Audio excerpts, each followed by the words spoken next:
యేసయ్యా స్తోత్రాలయ్యా నా దైవము నీవయ్యా. శుభోదయం. క్రీస్తునందు ప్రియమైన విశ్వాసులారా, సజీవుడు పునరుద్ధరణైన యేసుక్రీస్తు యొక్క పవిత్ర నామములో మీ అందరికీ ఉదయకాల శుభాలు తెలియజేస్తున్నాను. మన టీఎల్సీ అనుదిన ఆహారంలో దేవుని యొక్క మాటని మనకు జ్ఞాపకం చేసుకున్నాం. యాకోబు రాసినటువంటి పత్రిక 1వ అధ్యాయం 12వ వచనాన్ని మన జ్ఞాపకం చేసుకున్నాం. శోధన సహించువాడు ధన్యుడు, అతడు శోధనకు నిలిచిన వాడై ప్రభు తను ప్రేమించు వారికి వాగ్దానం చేసిన జీవ కిరీటం పొందను. దేవుని బిడ్డలారా, ఉదయకాల సమయంలో దేవుడి మాట ద్వారా మనతో మాట్లాడుతూ ఉన్నాడు. ఈ వచనంలో మనం గ్రహించాల్సినటువంటి ఒక శ్రేష్టమైనటువంటి ఒక తలంపు ఏంటంటే, శోధనను సహించిన వాడు ధన్యుడు.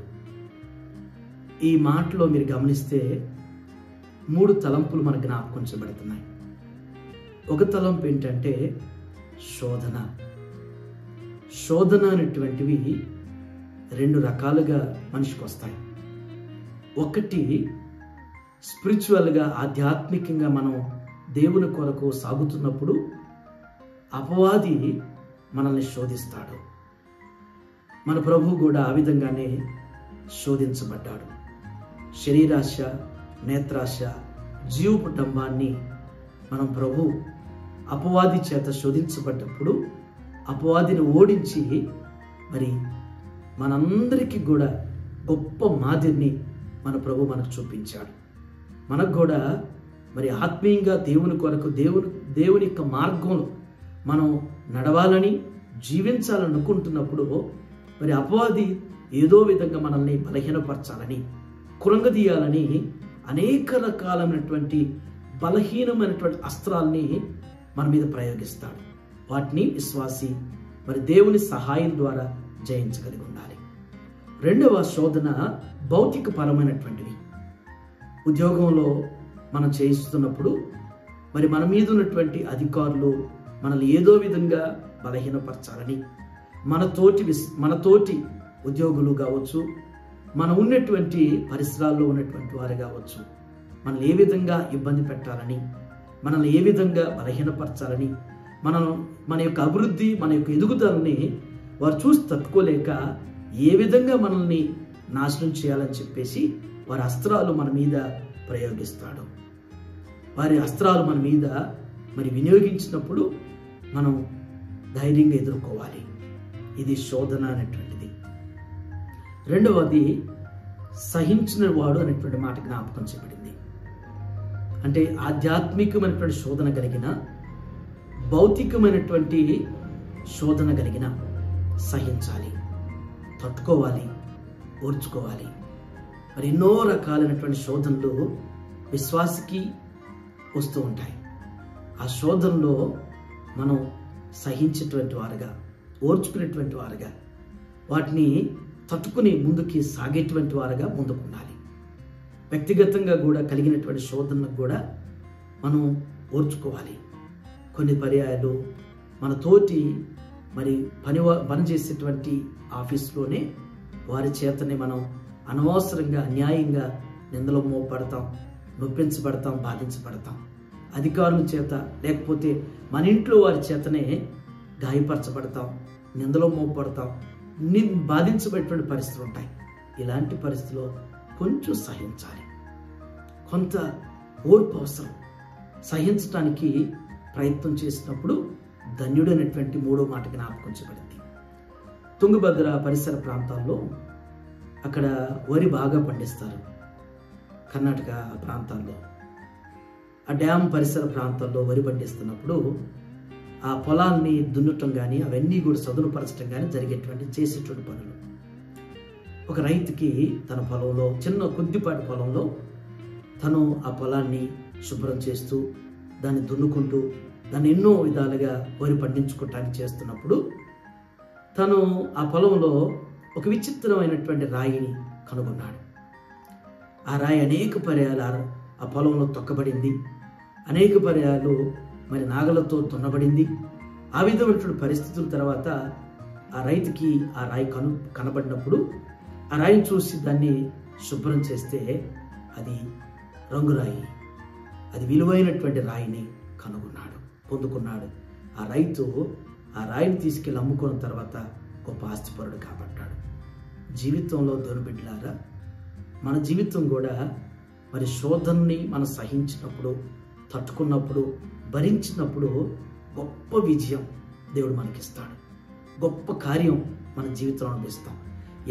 ఎవరైతే మనల్ని నిందించారో, ఎవరైతే మనల్ని బాధ పెట్టారో, ఎవరైతే మనం నొప్పించారో, ఎవరైతే మనం విమర్శించారో వారు ఒక దినం అనుకుంటారు, ఇలాంటి వ్యక్తినా నేను బాధ పెట్టింది, ఇలాంటి వ్యక్తినా నేను నిందలు మోపింది, ఇలాంటి వ్యక్తినా నేను గాయపరిచింది అని చెప్పేసి వారే మన యొక్క వ్యక్తిత్వాన్ని గుర్తిస్తారు, గౌరవిస్తారు.